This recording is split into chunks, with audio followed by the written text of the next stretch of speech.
If you were living right before the 1910s, chances are you would have never even heard of the Mona Lisa.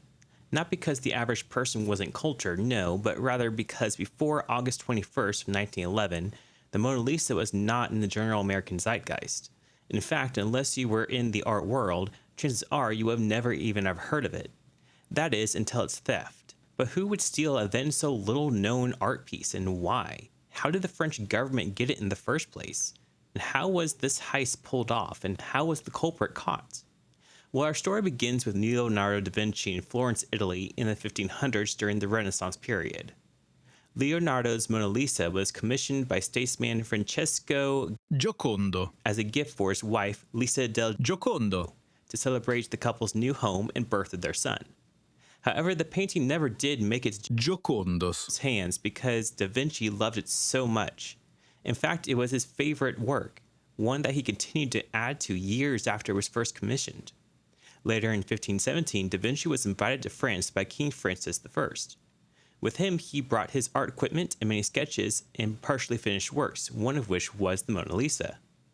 In France, Da Vinci continued to work on the painting until his death 2 years later, the work still being unfinished. King Francis then bought the painting and displayed it at the Palace of Fontainebleau. Later on, King Louis XIV moved the portrait to the Palace of Versailles, and after the French Revolution, it was moved to the Louvre to be enjoyed by the public. Enter Vincenzo Perugia, an Italian handyman who just so happened to work at the Louvre.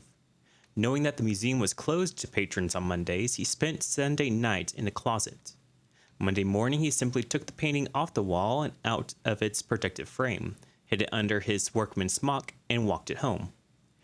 It wasn't until Tuesday that the painting's disappearance was noticed by patrons, but by then, Perugia had already stashed it away. Once the painting was declared stolen, the police were called to conduct an investigation. The police questioned two prime suspects, Guillaume Apollinaire and Pablo Picasso. However, they were cleared and the trail went cold. That was until 2 years later.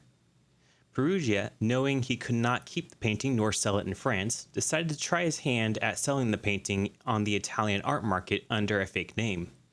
He contacted antiques expert Alfredo Geri, who, after determining that the piece was authentic, contacted the police.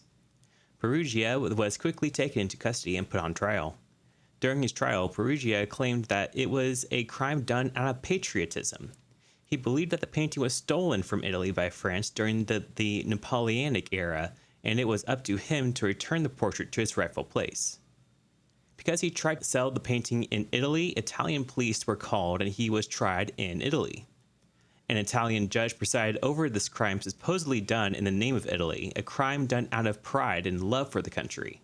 So it should come at no surprise that his sentence was egregiously light, being a measly 7 months in jail, and all throughout Italy he was hailed as a hero.